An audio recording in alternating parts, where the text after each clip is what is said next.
Même pour un dictateur fou comme Vladimir Poutine, ce sont les choses simples qui rendent la vie digne d'être vécue. Sa soupe de poisson préférée et les pelmenis russes, une partie de bal avec les 6 chiens qui lui ont été offerts par divers dirigeants mondiaux, et une fois par an, un putain de défilé militaire gigantesque. Chaque 9 mai, Poutine et de nombreux dirigeants mondiaux se réunissent sur la place rouge pour commémorer la victoire russe sur le front de l'Est lors de la Seconde Guerre mondiale, tandis que des milliers de cadets, des centaines de véhicules et des dizaines d'avions défilent devant eux. Mais cette année, le grand défilé de Vladimir Poutine va être une déception. Pas de matériel militaire, presque aucun dirigeant étranger, et avec une coupure des télécommunications. Pour une raison simple, malgré leurs efforts, l'armée russe n'a pas réussi à empêcher les drones ukrainiens d'atteindre Moscou. Vladimir Poutine devra endurer le 9 mai cette année avec toute la mélancolie étrange, disons, du sénateur américain Lindsey Graham, errant seul dans le royaume magique de Disney. Mais aussi frustrante que puissent être les événements de la journée, elle ne représente qu'une petite fraction des problèmes croissants auxquels Poutine doit faire face. Les initiés russes tirent de plus en plus la sonnette d'alarme pour les observateurs occidentaux. Poutine est devenu isolé. L'élite politique perd confiance. Les Ukrainiens percent les lignes. Le peuple russe s'impatiente et sa position internationale échappe progressivement au contrôle du Kremlin. Selon certaines sources, Poutine est convaincu qu'il risque d'être renversé lors d'un coup de palais ou même d'être assassiné par son propre peuple. Si tout cela vous lasse et que vous pensez aux précédentes spéculations sur Poutine restées sans suite, personne ne vous en tiendra rigueur. Mais il y a des raisons de croire que, cette fois, cela pourrait vraiment être différent. Avant d'aborder la situation de Poutine, nous souhaitons signaler la date de sortie de cet épisode. En ce moment, alors que cet épisode est publié, nous sommes le 7 mai 2026. Les célébrations de la journée de la victoire en Russie auront lieu le 9 mai, mais restent une pâle copie des festivités habituelles. Pour être clair, ici à War France, notre équipe ne sait pas ce que le 9 mai nous réserve, mais si vous regardez cet épisode à l'avance, gardez un œil sur la Russie ce jour-là. Les menaces pour Moscou à la journée de la victoire illustrent un des nombreux problèmes de Poutine, mais son principal souci est différent.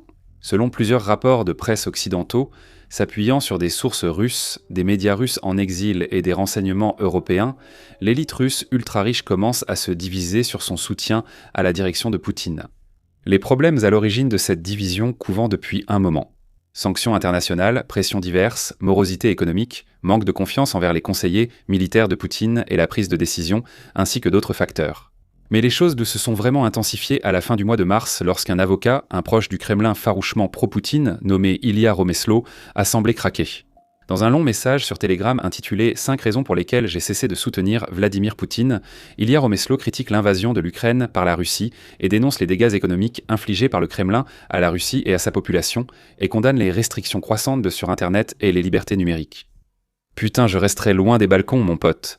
Pour citer Romeslo, en résumé, Vladimir Poutine n'est pas un président légitime. Vladimir Poutine doit démissionner et être jugé comme criminel de guerre et voleur. Pour ceux qui suivent les affaires internes en Russie sous Vladimir Poutine, seule la réaction du Kremlin est inhabituelle. Au moment où j'écris ces lignes, Romeslo n'est pas encore tombé d'une fenêtre du 15e étage, ou ne s'est pas suicidé avec 20 balles à l'arrière de la tête, ou développé une soudaine allergie à son thé, ou eu la malchance de croiser un bloc de polonium radioactif, ou s'est engagé patriotiquement dans les brigades d'assaut russes. Je veux dire, vous voyez le tableau. Romeslo a été envoyé pendant quelques semaines dans un établissement psychiatrique, mais il est sorti sans avoir retenu la leçon. Selon l'experte de la Russie, Catherine Belton, Romeslo n'est qu'un membre d'une faction grandissante au sein du Kremlin, dirigée par le chef du renseignement russe et l'homme désigné par Poutine pour la politique intérieure, Sergueï Kourienko. Lui et de plus en plus d'alliés du Kremlin et de l'oligarchie perdent confiance en Poutine, ou, comme l'a dit Romeslo, c'est similaire à la fin de l'Union soviétique, quand les gens détestaient le parti et faisaient teaser tout pour que cela prenne fin. La Russie de Poutine suivra le même chemin. Fin de citation. Selon 2 nouveaux rapports, l'un du Financial Times et l'autre du média d'exilés russes iStories, Poutine est parfaitement conscient des problèmes auxquels il fait face, et il le vit très mal. Même dans les meilleurs moments, Poutine était réputé pour sa paranoïa. Aujourd'hui, lui et ses gardes renforcent encore la sécurité. Selon le Financial Times, le personnel de Poutine est surveillé en permanence, même chez eux. Ils ne peuvent pas utiliser les transports en commun, et ils n'ont pas le droit d'apporter de téléphone portable ou d'autres appareils connectés à Internet à proximité de Poutine lui-même. Le dirigeant russe vit surtout dans des bunkers souterrains, se déplaçant souvent à travers le pays et évitant ses résidences à Moscou et dans le nord-ouest. Il ne voit qu'une poignée de hauts responsables liés à l'invasion de l'Ukraine, tandis que beaucoup d'autres adjoints peuvent passer des mois sans jamais le croiser. Bien que ces craintes soient en partie motivées par le fait que les drones ukrainiens pénètrent de plus en plus loin et fréquemment sur le territoire russe, il serait également très préoccupé par la possibilité d'un coup d'État interne orchestré par ses subordonnés, voire d'une tentative d'assassinat contre lui. Et Ilya Romeslo est loin d'être le seul Russe à avoir commencé à critiquer publiquement le régime de Poutine. Les Russes ordinaires agissent de même, à une échelle inédite et avec une franchise nouvelle, sur leurs difficultés. Celle qui a eu le plus grand impact est Victoria Bonja, influenceuse à Monaco, qui a publié en avril une allocution de 18 minutes adressée à Poutine, critiquant plusieurs aspects de sa gouvernance. Des centaines de Russes ont suivi son exemple, dénonçant les attaques ukrainiennes sur leur ville, les coupures d'Internet, la morosité économique et de nombreux autres griefs qu'ils n'auraient pas osé exprimer en ligne habituellement. Leurs plaintes sont devenues si fortes que le Kremlin a dû les reconnaître à plusieurs reprises, et même Poutine a exprimé leur frustration sur les coupures d'Internet, accusant ses subordonnés de mal expliquer la situation. En Russie, surtout dans les grandes villes, la paranoïa de Poutine et ses efforts pour renforcer son contrôle sont plus visibles que jamais. La sécurité intérieure est de plus en plus présente à Moscou, avec points de contrôle et détentions arbitraires fréquents. Les services Internet en Russie ont été soumis à des coupures fréquentes, parfois prolongées, empêchant les gens d'appeler ou de contacter leurs proches, d'accéder à leurs finances ou à leurs soins de santé, ou même de recevoir les informations approuvées par l'État sur le monde extérieur pendant plusieurs jours d'affilée. Ces mesures visent en partie à contrer le sabotage ukrainien ou l'infiltration de drones, mais ciblent surtout les citoyens russes, notamment à travers ces interruptions des services numériques. Depuis le début de l'invasion à grande échelle de l'Ukraine, Vladimir Poutine et son cercle ont veillé à protéger les Russes aisés et urbains, surtout les Russes ethniques, des conséquences de la guerre. Cependant, cela devient souvent impossible. Limiter leur capacité à en discuter pourrait donc être la meilleure solution de rechange. Quant au coût de la guerre, cela relève de l'Ukraine, et au printemps 2026, les forces ukrainiennes ont pris un sérieux élan. Certes, la ligne de front bouge à peine. La Russie perd légèrement plus de territoire qu'elle n'en gagne chaque mois, mais aucun camp ne progresse vraiment. Les forces russes exercent toutefois une pression sur la ceinture de forteresses à l'est de l'Ukraine. Mais la relative stagnation de la situation masque un problème plus profond. La technologie ukrainienne des drones s'est récemment beaucoup améliorée, et cette technologie est utilisée pour frapper en profondeur les arrières russes, perturbant Moscou à un point tel que sa redoutée offensive de printemps est désormais tombée à plat. Près du front, la Russie doit sacrifier énormément de vies pour des gains territoriaux encore plus faibles qu'avant. Pire encore pour le Kremlin, Kiev a pu frapper en profondeur sur le territoire russe, pratiquement à volonté, contre des cibles économiques clés. À partir de la mi-avril et jusqu'au début du mois de mai, l'Ukraine a frappé l'installation vitale d'exportation de pétrole de Tuatsa sur la mer Noire lors de 4 vagues d'attaques distinctes, endommageant gravement la raffinerie qui s'y trouve. La situation est similaire à Novorossiysk, sur la mer Noire. Les drones ukrainiens ont récemment commencé à frapper les installations d'exportation russes sur la mer Baltique, en particulier à Primorsk, et mardi 5 mai, ils ont touché la deuxième plus grande raffinerie de Russie, dans la ville de Kirachi. Un jour avant la frappe sur Kiroshi, l'Ukraine a de nouveau montré sa capacité à frapper Moscou, touchant un immeuble résidentiel dans l'une des zones les mieux protégées de Russie. La frappe a eu lieu peu avant le défilé de la victoire à Moscou, adressant un message clair à Poutine. Poutine a récemment décrété un cessez-le-feu unilatéral, les 8 et 9 mai, pour faire pression sur l'Ukraine afin qu'elle accepte. L'Ukraine a alors déclaré un cessez-le-feu unilatéral, les 5 et 6 mai, rapidement violé par la Russie, qui a attaqué une maternelle, offrant ainsi à Kiev tout l'argumentaire nécessaire pour ignorer en retour le cessez-le-feu russe. Les frappes de l'Ukraine contre les infrastructures énergétiques ont privé Poutine de ce qui allait être une bouée de sauvetage essentielle, à savoir la possibilité de profiter de la guerre en Iran et du choc qui s'en est suivi sur les marchés mondiaux de l'énergie pour pousser les pays occidentaux à lever les sanctions et permettre le retour sur les marchés d'un pétrole russe dont la Russie a cruellement besoin. Aujourd'hui, même si les pays occidentaux acceptent difficilement le pétrole russe, la Russie ne peut pas l'exporter, du moins pas depuis la demi-douzaine de grands terminaux que l'Ukraine fait sauter à volonté. Même dans des conditions idéales, les exportations de pétrole russe n'auraient apporté qu'un sursaut temporaire à l'économie. Désormais, cela n'arrivera pas. La Russie n'étant pas fiable sur sa situation économique, des sources extérieures indiquent une inflation galopante et une aggravation de la pénurie de main-d'œuvre.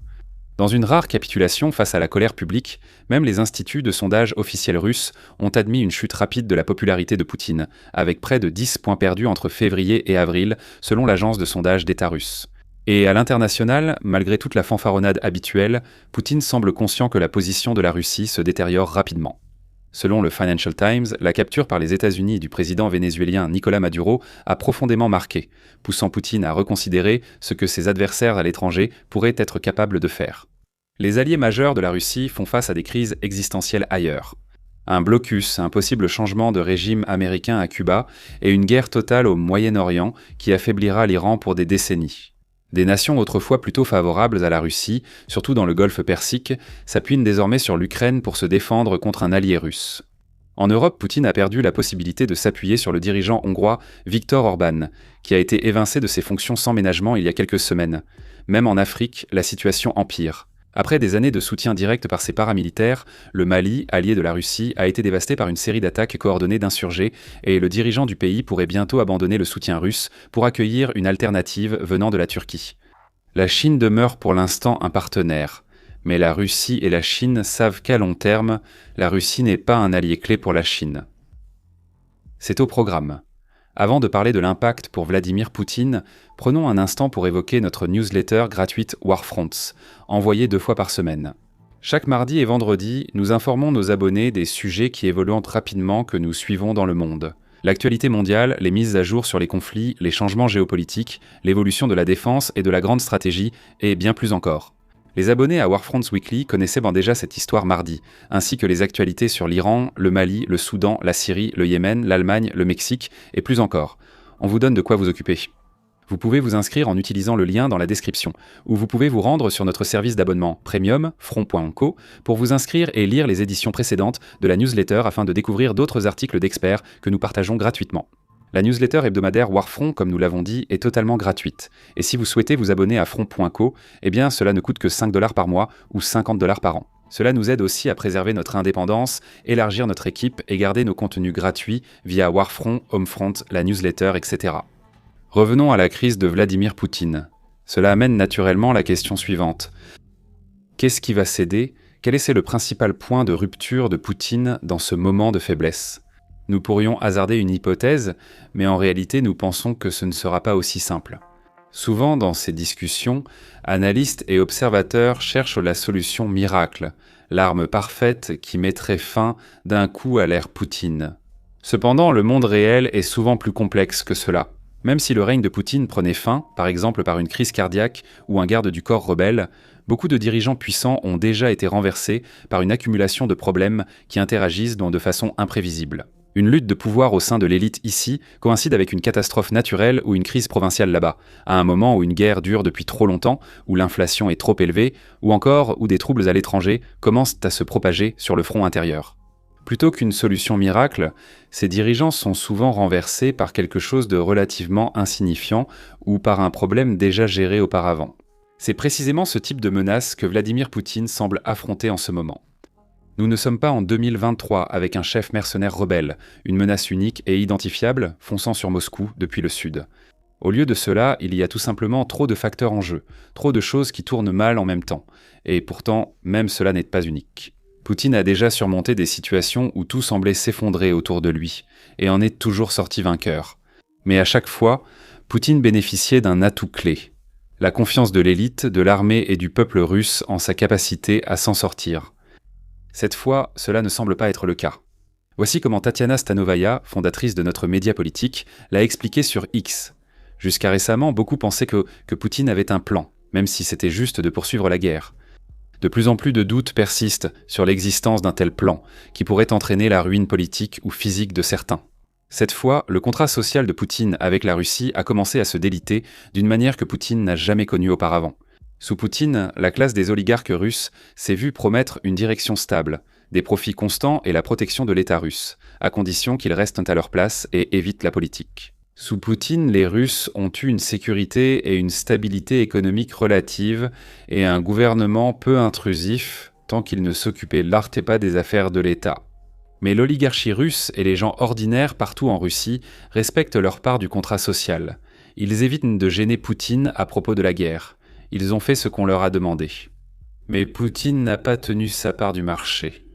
Bien sûr, nous ne pourrions pas conclure un épisode comme celui-ci sans reconnaître l'autre aspect des choses, à savoir que dans tout le monde occidental, il y a, de façon compréhensible, un intérêt considérable à voir la fin de Vladimir Poutine.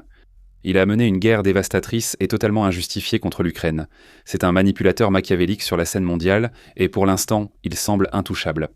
Quand des rumeurs surgissent sur sa santé, les intrigues de palais ou sa vulnérabilité aux frappes ukrainiennes, elles finissent vite par s'auto-alimenter. Le monde a déjà connu ces vagues de spéculations auparavant, et la seule chose que toutes ces spéculations précédentes ont en commun, c'est qu'elles n'ont abouti à rien. Poutine a soit vaincu les démons auxquels il faisait face, soit il n'y avait en réalité aucun démon à affronter pour lui. Dans quelques années, nous pourrions repenser à cette conversation et nous souvenir qu'il ne s'agissait que de simples vœux pieux. Mais s'il y a jamais eu un signe que quelque chose était en train de changer, alors ce signe, c'est précisément ce que nous voyons maintenant. Ce n'est ni une faille de sécurité, ni un problème économique. Ce sont des citoyens russes qui choisissent d'ignorer le contrat social de Vladimir Poutine parce qu'ils estiment que ce contrat a été rompu et qu'ils ne pensent pas être ceux qui l'ont rompu. En observant l'autoritarisme de Poutine, son bellicisme ou sa stratégie géopolitique du bord du gouffre depuis l'extérieur, il est facile d'oublier cela. Mais la place de Poutine à la tête de la Fédération de Russie a toujours été un mariage de convenance. Mais si les choses continuent comme elles vont actuellement, alors Poutine pourrait bientôt devenir gênant.